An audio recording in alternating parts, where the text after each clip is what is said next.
Good evening, everyone. How are we going? Some familiar faces. Some people I haven't seen for a long time. But anyway, good evening, everyone. So yeah, tonight I will be talking about passing and shooting concepts, a bit of technical aspects of this particular aspects of our game, and I just will be pretty much sharing my experience and what I have learned personally, and just want to try to pass it to you. If you, through the this presentation, you have any questions or any comments here, please share. This is just two-way traffic. It's rather talking with than talking at. So this is kind of our approach for tonight. So if everyone ready, we're gonna start ball rolling. So does everyone can see the presentation now? Good. All right, we'll start a ball rolling.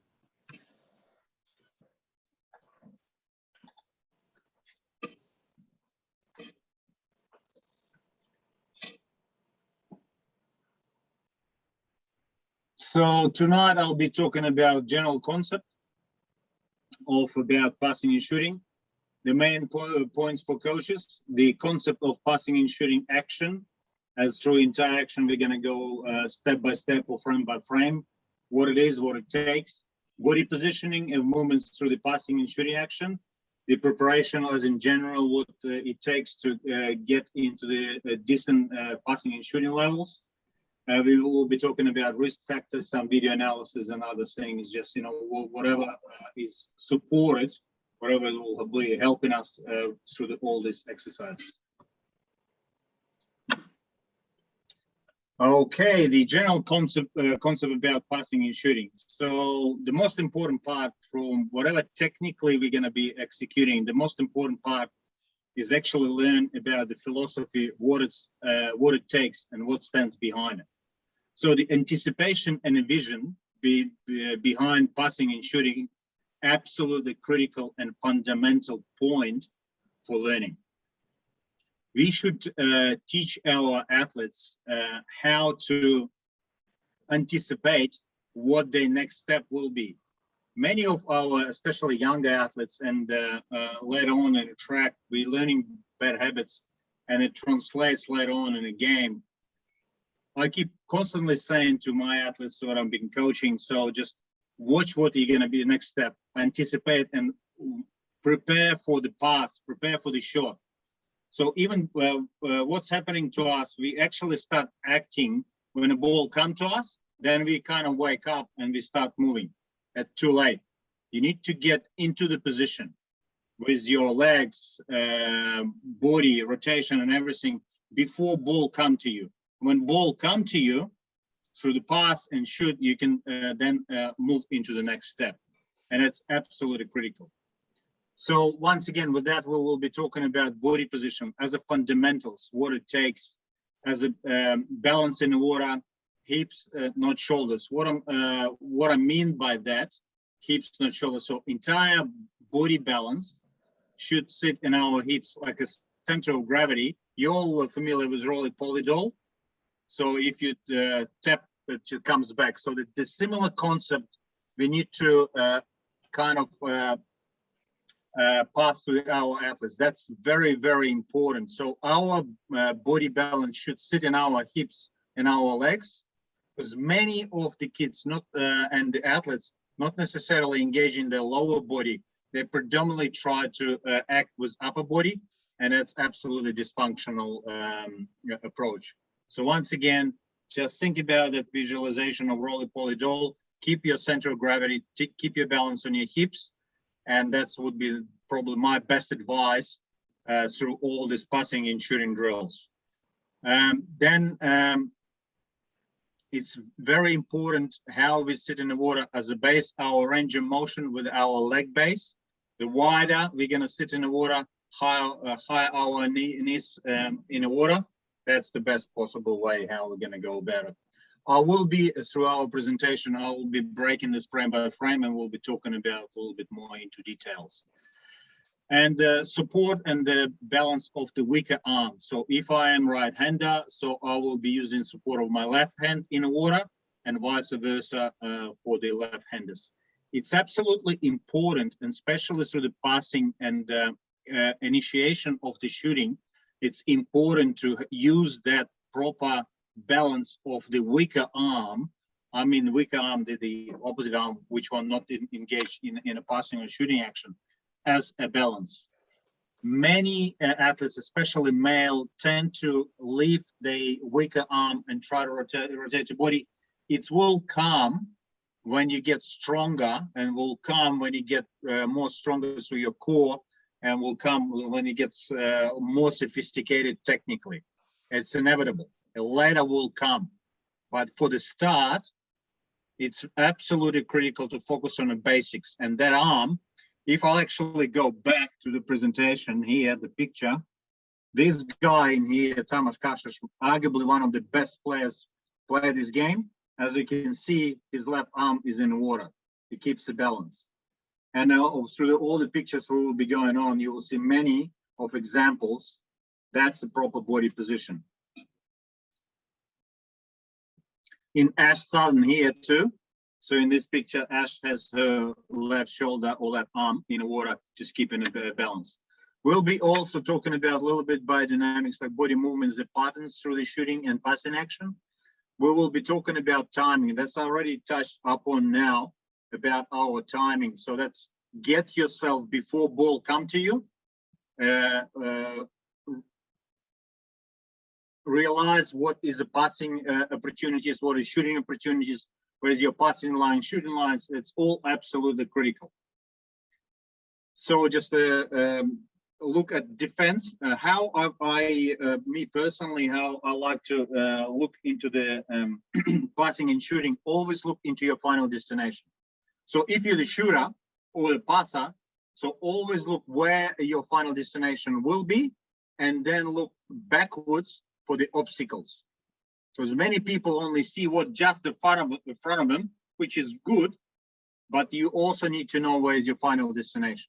I prefer to look kind of from my final destination backwards. And so for me, that's kind of, but as you all probably know, and if you play the sport, you know that's everything happening in milliseconds. So that's kind of, but once again, the concept of it, I just also try to you to understand.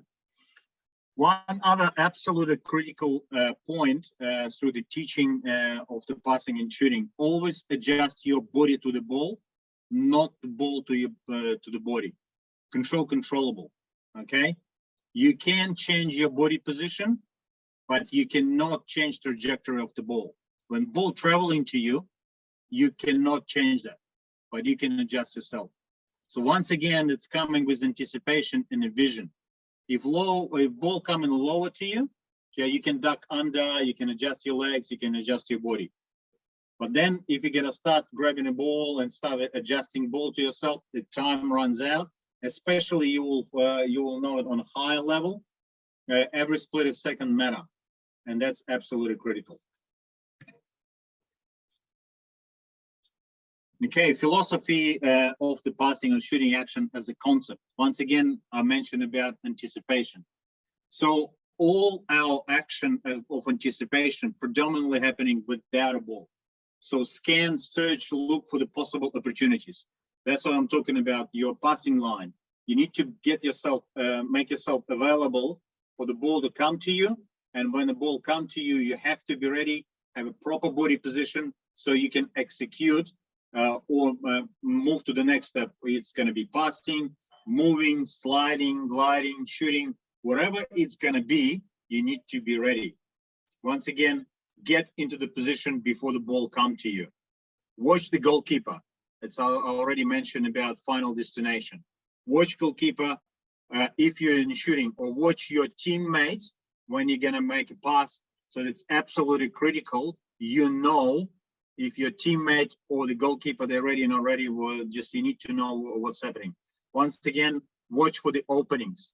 For the openings, I mean, if you're shooting, put yourself in a position when the ball arrives to you, you are ready to execute.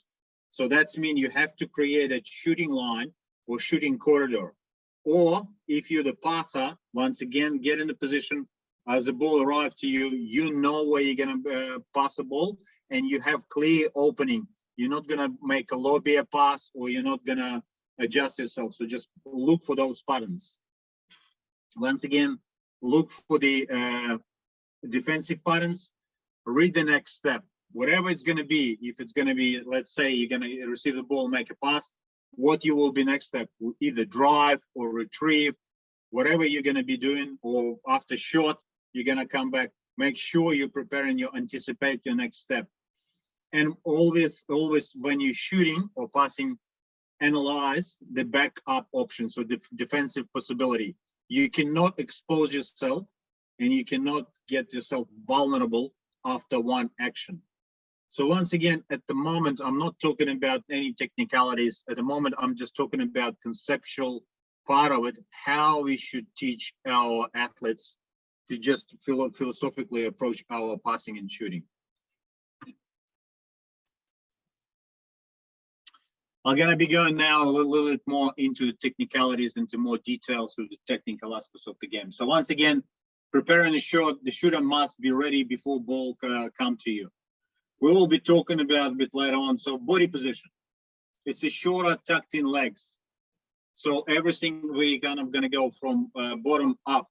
So our legs should be a little bit shorter, tucked in, but still wide. We have to have good body position, supported with weaker arm, which I mentioned before. And on these pictures, as you can see through the slides, this both ladies have the support of the opposite arm as a balance. So weaker side leg, I mean, so if I'm right hand, that will be on my left side, my left leg. So the knee should be up and forward, and supported by our strong leg. So in my case, if I'm right-handed, my right leg will be behind me. So I will be propelling myself up and forward. So shoulder blades together, facing the target. So opening through the chest. Do not over-rotate. What I mean by that, as you can see, both of these examples on this photo, they are semi-rotated. They shoulder blades together, so they're getting a little bit better and wider range of motion, where they engage in the entire body and the core rather than just a shoulder. Because if you're just gonna start loading the shoulder, not utilizing your core, your legs, it's a recipe for disaster. Inevitably, especially if you're dealing with the younger athletes, and even with the older athletes, after X amount of repetition, you obviously get overloaded, and it's a recipe for disaster, so you will get injured. It's absolutely critical to make all the steps right. So the legs, hips, core, rotation, then arm, and finishing with the wrist. So leg movement, it's a rapid egg beater kick, finishing with a breaststroke kick, following or kind of moving forward. So as a crunching forward, it's very important. So the pass, so the shot, you engage in your entire body, not just a shoulder action. Once again, wide base with your knees, high knees. It's very important because you can sit in the water, you believe you're wide in the water, but your knees are very low, so you're not creating yourself good base for the action. So then one other aspect is the ball handling. So meet the ball, step towards the ball. So once again, many of our athletes, especially the younger age, just happy to sit and wait. When the ball gonna hit their hand, then they're gonna start looking into the opportunities. Don't do that. Once again, teach the athletes to engage, to anticipate, to scan the situation, and then as the ball flying to them, make that extra step so you can move towards the ball and meet the ball, so you can adjust and use inertia of the ball for your advantage.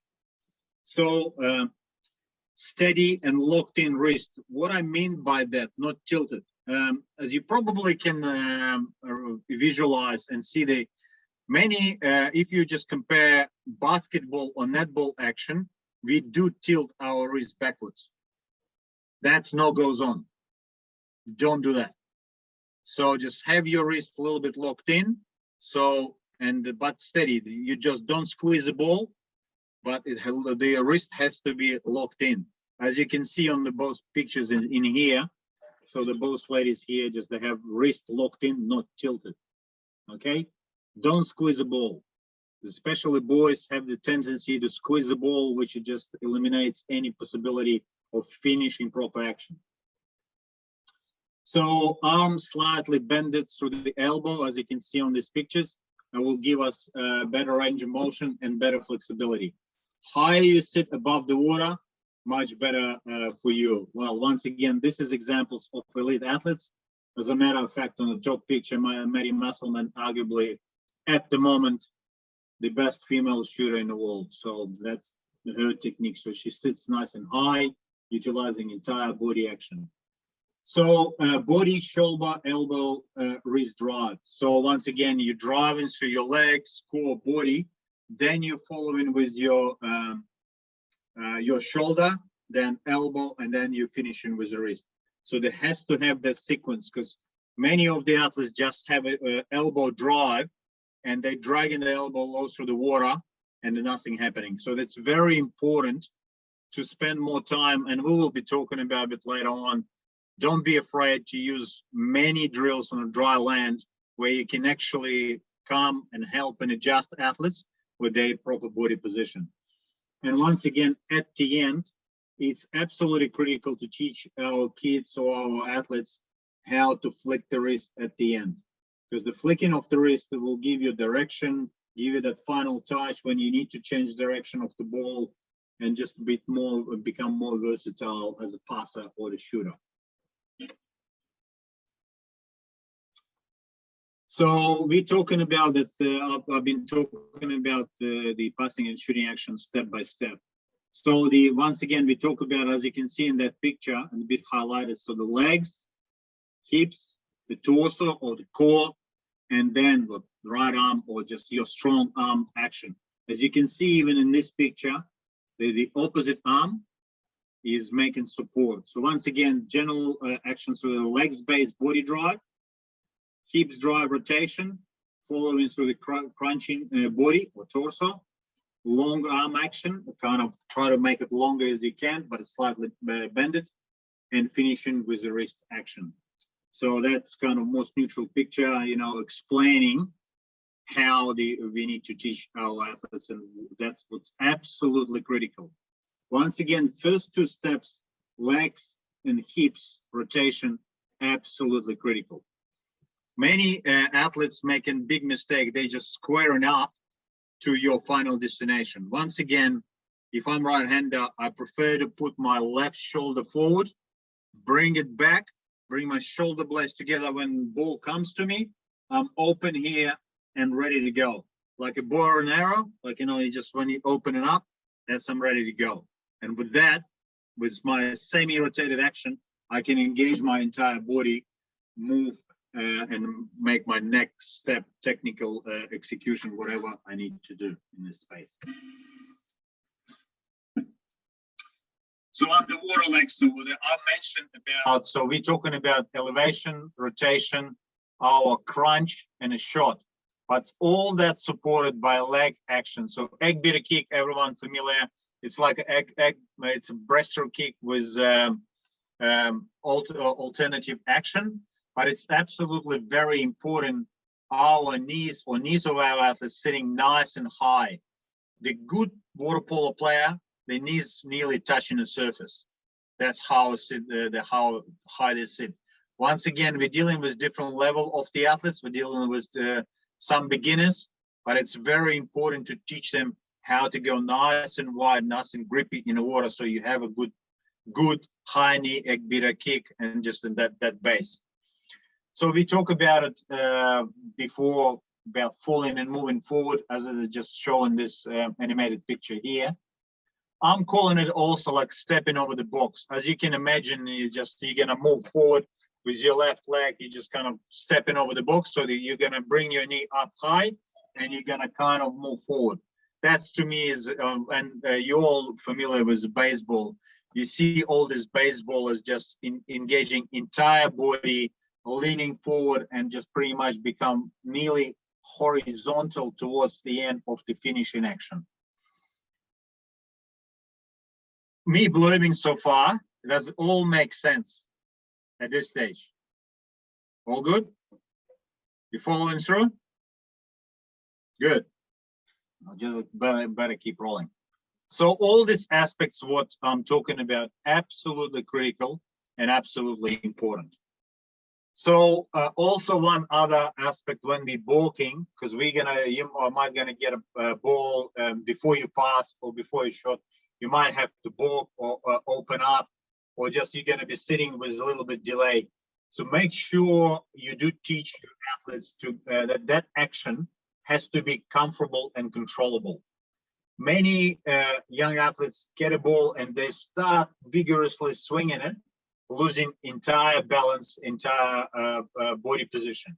It's absolutely critical through all the balking or holding action, your lower body and your core is engaged and working properly. So if you need to make 1 or 2 or 3 fakes, you still have enough energy in you to make that shot. And once again, or pass. But then also, once again, everything is controlled by the wrist. So Aaron Younger here, as you can see, his shoulder blades are very together. He's very open through the chest. He's slightly tilted backwards, but it's once again, it's Aaron's technical, let's say, uniqueness. And whatever I'm talking about, everyone will be different. Every child or every athlete will have different range of motion and different, slightly different ability to open up through the upper body and the lower body. For example, like I used to coach Kate Ginter, and her age or her time, she was one of the best players in the world, but she has very limited range of motion. But yet, she's been still one of the most effective and sharp shooters. She's been our best goal scorer at London Olympic Games. So just the things like that, you just need to be able to recognize it and help athletes with their development. Hey, Alex, can I add something? Sure. Sorry, Don Cameron here. Alex, I don't know whether you, just at this point, whether you agree or disagree, but when I was just at a thing about getting ready and having your legs ready and all that sort of stuff, I'm really old. And when I was young, we had a whole lot of Hungarian coaches in Sydney who used to always talk to us about practicing shooting off the hand. As we know, that means a quick release, catch and shoot straight away. And at first I wondered, because shooting off the hand doesn't always work. It's not always the right shot. Sometimes you should fake the shot. But later on, I was talking to a very old Hungarian guy, and he said, oh, no, we taught our players to do this in practice for 2 reasons. One, you can't shoot the ball quite quickly off the hand unless your legs and your body is already ready. And secondly, in a game, you don't have time to think, and you have to anticipate very quickly before you receive the ball to shoot. And so it was just a thing that said, in practice, try to do lots of off-the-hand shooting, not necessarily because it's the right thing to do, but it forces the players to be ready fit with their body.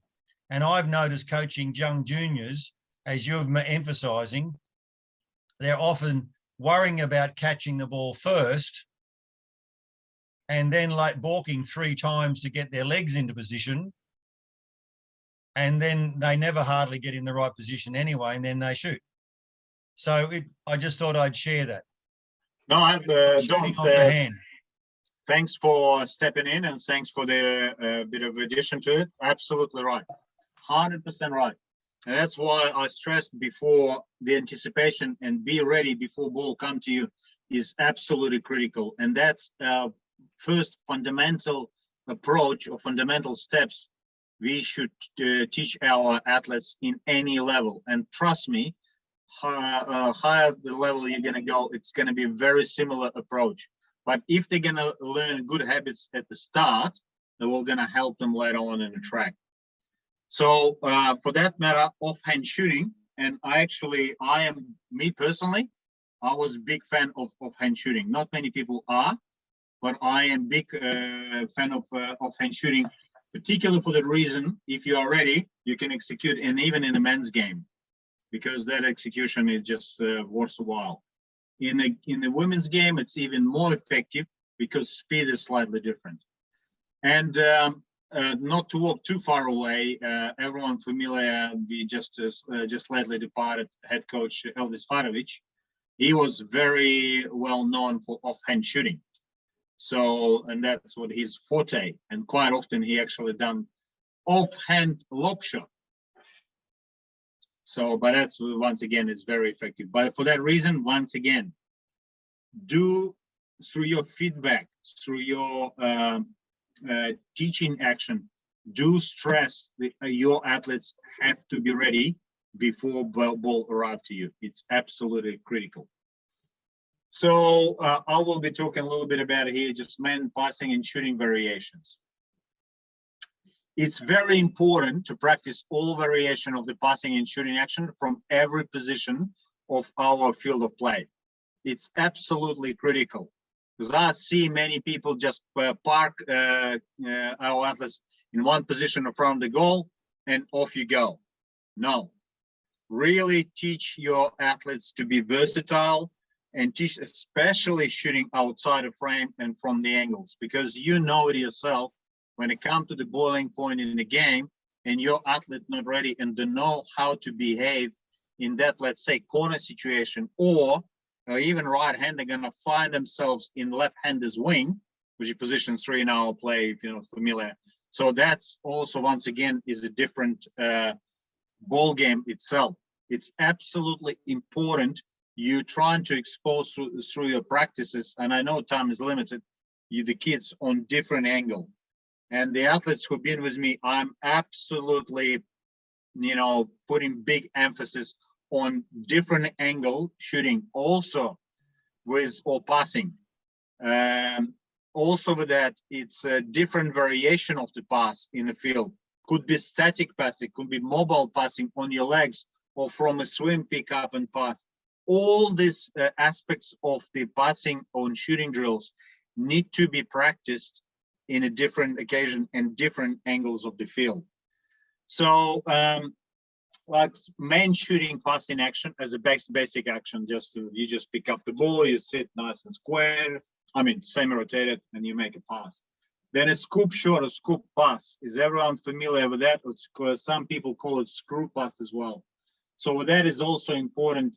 You using your egg beater kick, you're leaning forward, using your weaker arm as a support, and you propel yourself forward, slightly leaning forward, so you can make that pass. This type of passing you will be using in a counterattack, so you don't waste your time. So that's very important.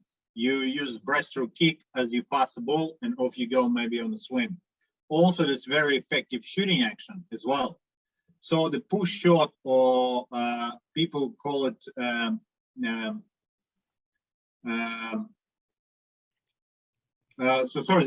scoop shot. It's one shot when on the picture here. So Andrew Ford is just kind of going and just trying to release the pass through the scooping action through the side, because he's been attacked. So in a game might happen, he doesn't have enough time to raise the ball. You might going to go via the just on top of the water surface. It's absolutely critical. So just if you have, depends on level of your athletes who you're coaching, try to give them that opportunity to practice that pass as well, because it's also can be effective as a shot as well. Backhand shot or pass is requires more skills and depends what level of the kids or athletes you will be dealing with. So that's technically this is my preferred level of action. So you just bring the ball to your shoulder, high elbow, and you pass from your shoulder over your legs as a passing action, because not every single time. And that's usually you start practicing this type of passing from age of, let's say, 15, because before that it's still the basic passing drills is, depends on level, once again, but up to the age of 14 or 15, you're going to start putting all this different variation of the pass. The scoop, the push shot or push pass, you can start using a bit earlier, and the scoop is it's easier to some extent as well. It's just variation of the main pass or shot, just you going through the side. But once again, it's very important you're driving yourself through your legs and crunching through the body. It's very important. One other variation is a tap or bat pass or shot. Quite often, like say, I'm a right-hander, but quite often ball will be coming from my left side. So I'm going to catch the ball and have it in my left hand like this, and I will be pushing, just tapping ball forward. That's what might happen sometimes. But once again, this type of skills or this type of drills might be you'll be able to execute a little bit later on in the athlete's development, when they're a little bit more familiar with their body, more familiar with the entire basic action. And lay out a shorter pass. It's absolutely critical when you just going, let's say, more right and leaning sideways and delivering the pass, or vice versa, you're going more sideways. Like in this picture, Gemma Biss was going through the sideways, and it's just also a couple more examples of the below picture, just so that low elbow, low shoulder, and you're going along the water. So it's just different variation of the pass. But once again, all these passing actions are done through your body, through the legs, hips, core, and then your upper body then. So it's absolutely critical to keep that sequence. We're talking about watching goalkeeper and watching, that penalty shootout example. So it's always, once again, philosophically, conceptually teach your athletes the earlier you're going to get into the position, you give yourself extra split of second to make that decision. In this particular action, this guy, the goalkeeper, is about 2 meters and 5 centimeters tall, and his arm span is 215. So that's a big boy. So when the ball comes to you, so you just need to have the split a second to assess, to decide where you're going to go. Because if you're not ready, you start panicking, and pretty much it's a recipe for disaster. So you will more likely fail. But once again, look at goalkeeper, look at defense, anticipate, assess, and make decision. And when you make decision, it's very similar situation. So then you can adjust, you can shoot ball different ways. So towards the end, as entire body action, as you can see, the shooter also just through the, if you're going back, open left arm, low in the body, left leg underneath, driven by the right leg. So just leaning forward, jumping forward, shoulder blades together, open through the chest, the body drive. Give you extra time to make that decision where you can put a ball. As you can see, the goalkeeper is pretty big. So you just try to find really just margins where you can put a ball in. So once again, towards the end, that wrist action can determine, because literally the wrist action determine, if you're going to go into the corner, or you're going to go above the head, or maybe you're going to change direction cross cage as well. So I'll show some examples in slow motion of some videos. Some video footage I have even from 2002. In that men's video footage, you will see it's elite athletes, and they're not necessarily, so that video footage, as you can see in this picture, Rhys Howden, he has his arm out of the water, but Manuel Estard in this picture has his hand down in the water. But in the men's video footage, you will see all three male shooters. They will have their arm out of the water because they are stronger through their core. They're already, well-developed male athletes, and they can use their core and their body, to their advantage. Where the younger athletes, absolutely critical, they're using the weaker arm as a balance. That's absolutely critical. So let's see if I'll be able to play that video. Just stay with me, please.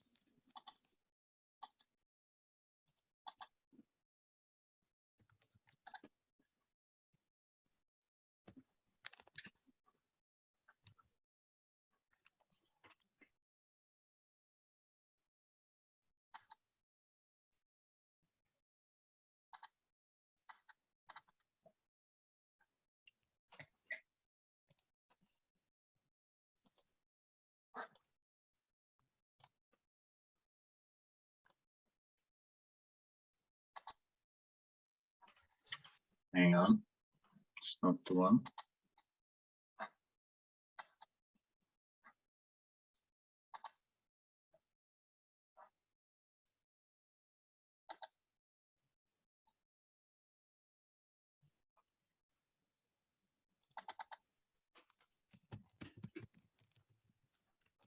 Everyone can see this video?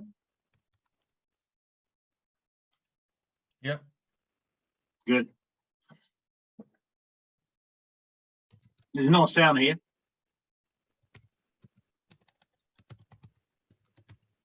So semi-rotated, left shoulder forward. See high knees, driven by right leg, entire body rotation, crunching forward, following all the way through.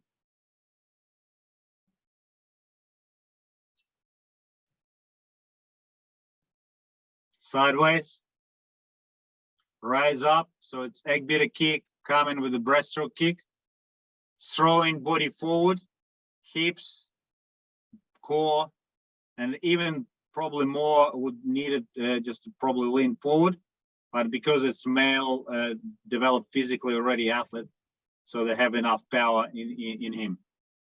So that's the next example. Same concept, throwing body forward, legs drive, hips, rotation, following all the way through. In this instance is more just completely like a face planting into the water. It's absolutely critical.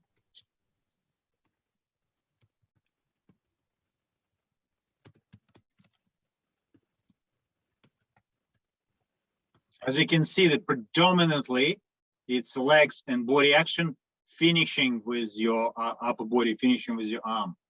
That's another example. Two both previous guys retired. This guy is still playing. It's actually, he's captain of Italy now.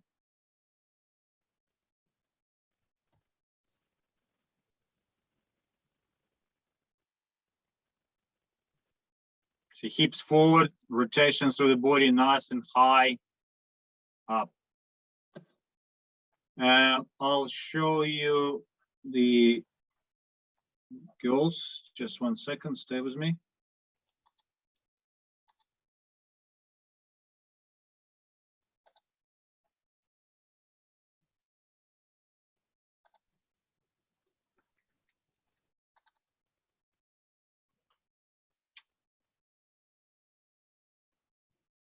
So see how Glencora rising up, and she's coming up because she has a very good leg base. She keep coming up, up, up. Then she's throwing her body forward, hips rotation, great range of motion. Originally the shoulder blades together and really following through. That's very good action.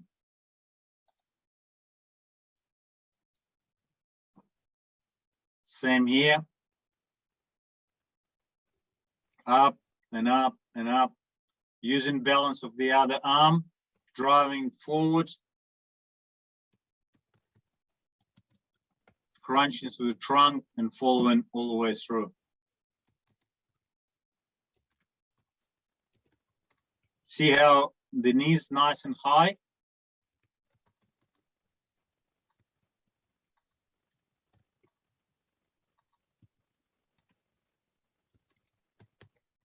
Especially on the finishing release, I'll try to pause it there.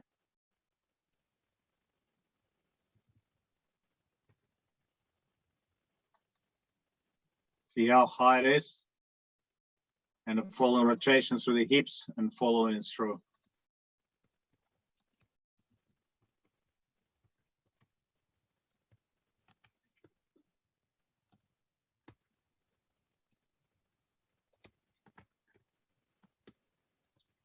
That's from passing. Once again, stepping towards the ball, anticipating, being ready. So when the ball comes to her, she using the inertia of the ball for her advantage and just following it through.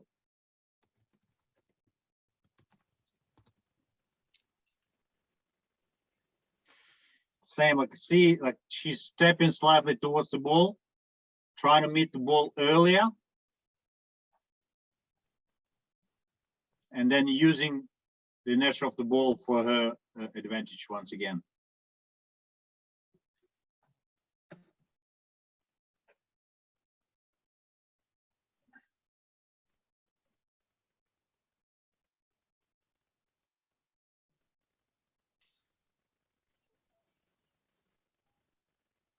There will be a couple examples later on when she's walking. It's cross body pass.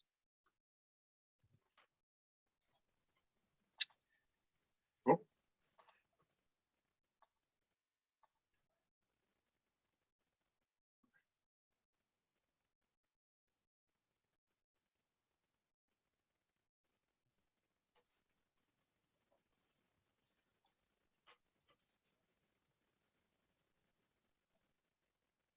This ball coming slightly low, but she adjusting, she's stepping slightly backwards to adjust her body to the ball.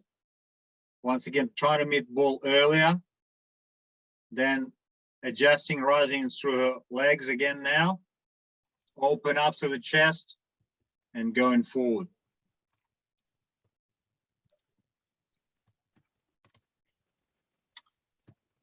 I tend to teach athletes when we, let's say, in a triangle formation or in a group of 4, even 5, I try to teach, so you always put your strong shoulder. If I'm right-hander, I'm gonna put my shoulder towards passer and my left shoulder towards receiver. So every single time ball comes to me, I'm already semi-open so I can make the pass. So when I'm teaching the athletes to go to receive pass or make a pass cross body, I'm telling the athletes to slightly sit on an angle. So once again, you're slightly leaning forwards towards a passer, and as the ball coming towards you, you meet the ball, you step towards the ball, as Glenn been doing in this video footage. You step towards the ball, then you're rising and using the inertia of the ball to open up to the chest, and then you're bringing your body forward, rotating, and then you're moving in. So once again, you're putting, if cross body, I will be putting, because I'm right-hander, I'll be putting my left shoulder towards the passer and right shoulder towards the receiver to open up and using that.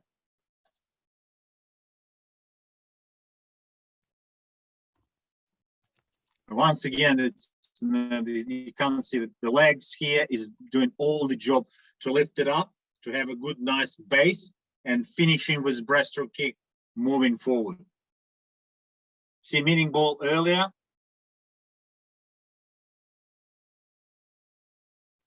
Then start throwing the body forward.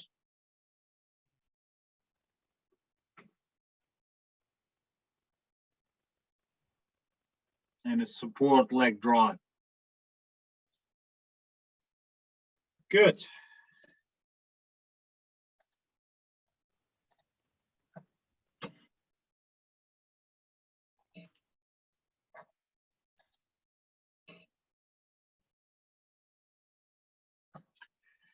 If you have any opportunity, use video analysis. If you can, even you can use your smartphones or iPads. It's different softwares these days, and this is only some examples from sportscode.fish. Coach's Eye is, I think, for free even. You can download it anytime, and you can break it frame by frame, just to give you athletes feedback. Obviously, you need to ask for consent and everything else as it goes, because you're working in different environments. Make sure you do ask the athletes for that, and provide a visual feedback. The athletes can see themselves, what they're doing, not doing necessarily right. It's the best way to do it. And once again, as skill acquisition and everything else, I do tend to spend a lot of time, especially with the younger athletes, a lot of time on dry land to put them in the proper body position on a dry land, so they can go into the water and try to execute all this stuff with all these drills we've been doing in the dry land. So risk factors. So once again, if your athlete's not properly warmed up or not ready, and if you're not doing proper planning for your training session, that's a big potential of the shoulder injury, the elbow injuries, or even potential lower back injury. If your athlete's not using proper technique, not utilizing the body, that's all these problems might come to the play, or joint soreness. Once again, to me, the solution, obviously, have a good plan, not overloaded, don't do too many repetitions. But once again, you rather, my philosophy always quality rather than quantity. So you do less with a bigger time frame, but also just put the emphasis on a technique and execution.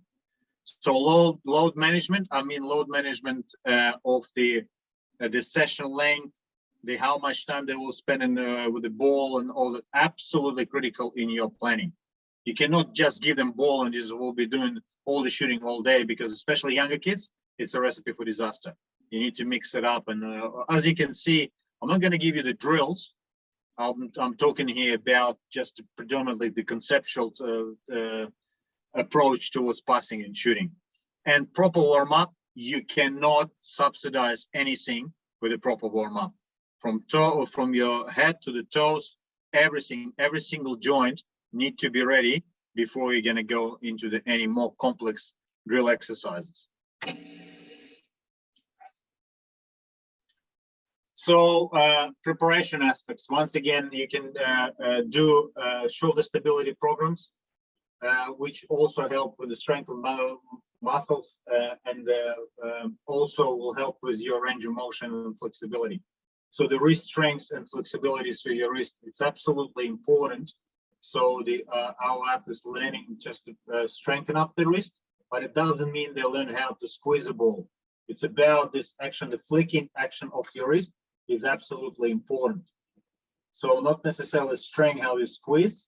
It's about how actually, like piano players in a way, like with a flicking action, that's very important. So range of motion overall through your joints, through the shoulders, through your legs, through your knees, through your elbows, it's absolutely critical. Stretching exercises after the big training session, absolutely critical. So ball skills, as a ball acquisition, I mentioned it before. Any possible dry land ball exercises, from even playing European handball, it's absolutely fantastic.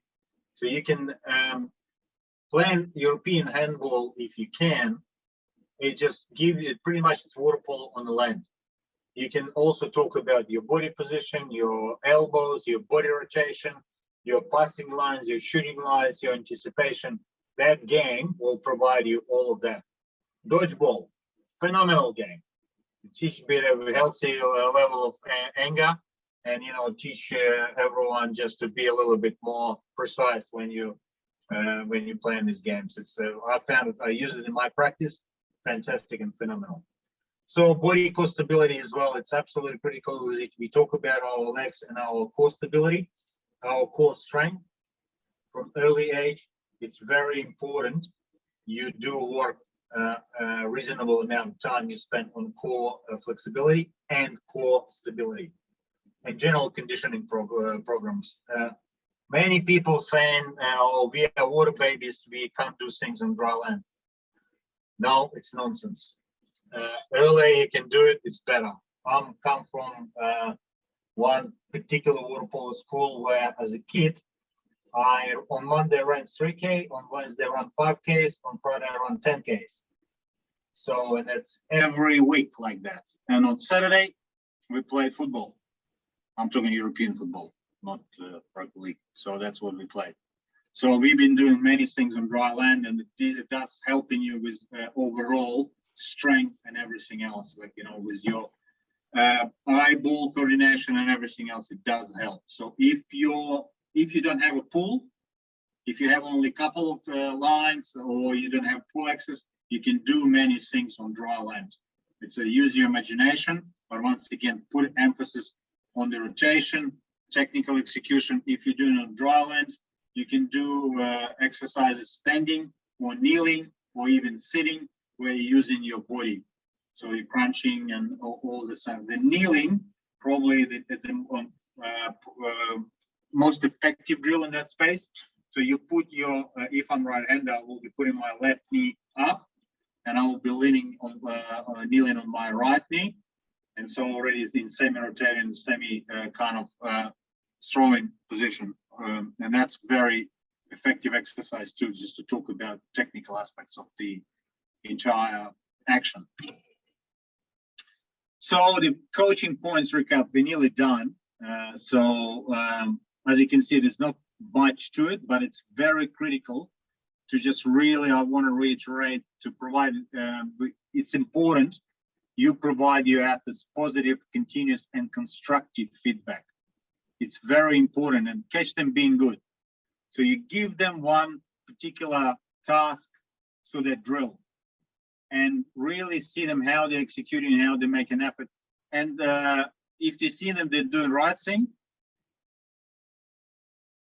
praise them for that, because you know we're all human beings. If we get praised, we're gonna do more, and that's what it is. That does help. The philosophy, catch them being good, is a very good one.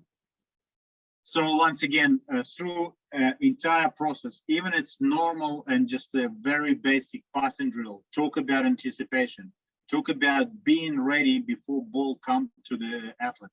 So their next step, whatever it's going to be, is ready for the execution.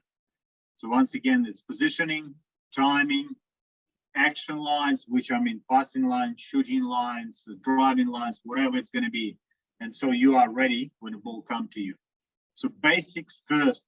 So that as a body position, legs, hips, arms, and wrist. Just through the feedback, make sure you're giving feedback on the execution through all these patterns of the passing or shooting action. So movements through the action. Once again, rotation, openings through the chest, wrist action. Absolutely critical. Give athletes proper feedback just to so they can practice the proper execution. So leg work feedback as well. So if you're doing just a simple leg work drill, talk about range of motion, high knees, the following through. We have many drills with a short and long kick. It's very important so the athletes do understand the differences in between that. So once again, I mentioned it before, practice all passing and shooting action from every position on the field of play. It's absolutely critical.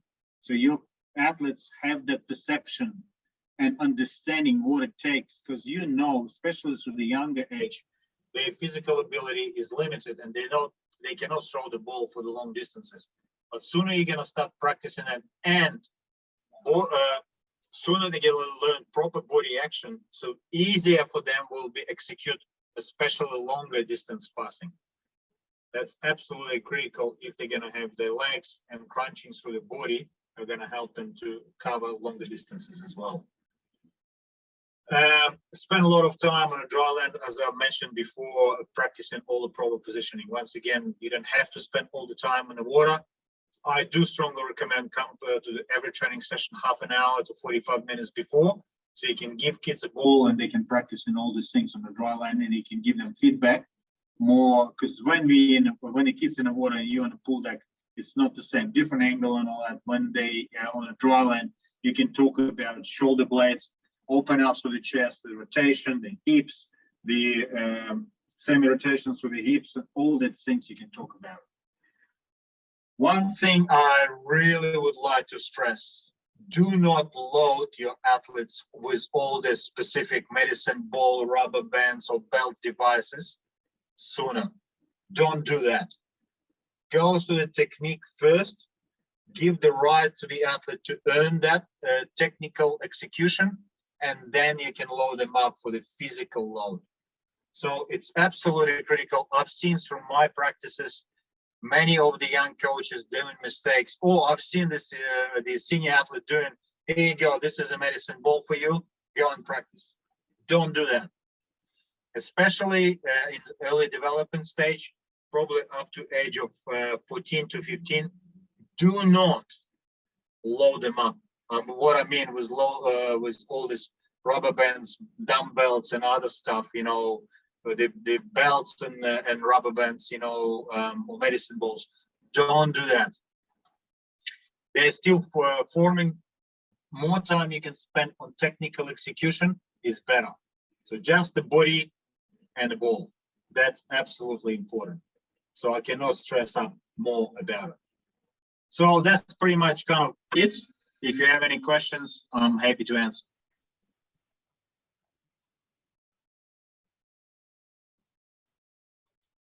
No questions through the, I guess, through the chat, which is fine.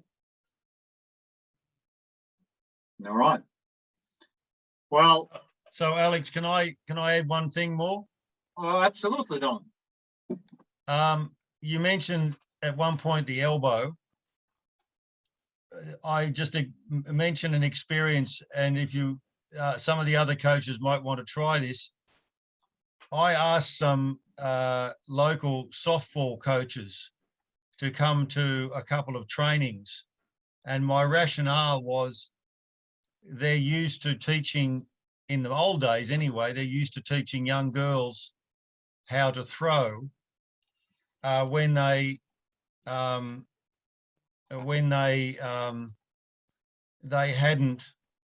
you know, had a lot of experience throwing. And cut a long story short, they came down and it ended up the people I asked, I didn't realise they're actually national team coaches who are actually on the staff of the Australian softball squad, but they were nice enough to come down. And the first thing they said, when they were watching our kids in the water, they said, low elbow, low elbow, low elbow, low elbow. And so they spoke about, so they just gave us some drills about making sure that the elbow was in level with the shoulder, or at least up higher than the shoulder. And all of your photographs and videos showed the throwers with their elbows above their shoulders. And I think that's a very important thing. The second thing is they did a lot of drills they said with softball early on, where they just had the two players facing each other, doing just flick passes with their elbows pointing at each other. So they got that idea that after the body rotates, the elbow leads the action. Now, it's obvious for people who are good throwers, they do that. But I'm finding that all kids, and it used to be, unfortunately, a bad thing to say about girls, but now there's a lot of boys, and most of the boys that are coming through that I find in 12 and so on, they don't have much experience throwing the ball either. And their elbows are low, and they also bowl the ball like a bloody cricket bowler. You know, so I think you mentioned the high elbow, and I think that's a very important point. Yes, absolutely. It is very important because it gives you that range of motion, but slightly bended. So it's not a straight arm like a stick. It's slightly bended, but high you can get. As you can see probably through the presentation, many of this, and even in this action, in Glenn, in this picture here, so she have a high elbow and it drives through. So that's giving you a little bit more control and a little bit proper action through this. One of the question was if I can rehash the leg positioning underneath. So once again, it's important our athletes are semi-rotated and ready before the ball comes to them. Because if they're going to be square, they would have to get into the semi-rotating position, because we're putting their weaker side. So for right-handers, it will be left side. For the left-handers, will be right side, slightly forward. And that's, so you're going to left you. So if, in my case, I'm a right-hander, my left knee is going to be nice and high. Egg bit of kick, I'm going to be coming to the surface as much as I can. I'll catch the path, and I'm going to be moving forward. So pushing with my right leg, just pushing myself forward. So to give me that strong inertia, I can go forward. And that's very important. High knees is possible. So high knee is possible is the best way to do it. That's pretty much all the questions here. Yep, well, I think we're done here. Thanks a lot, everyone, for coming. Oh, new messages.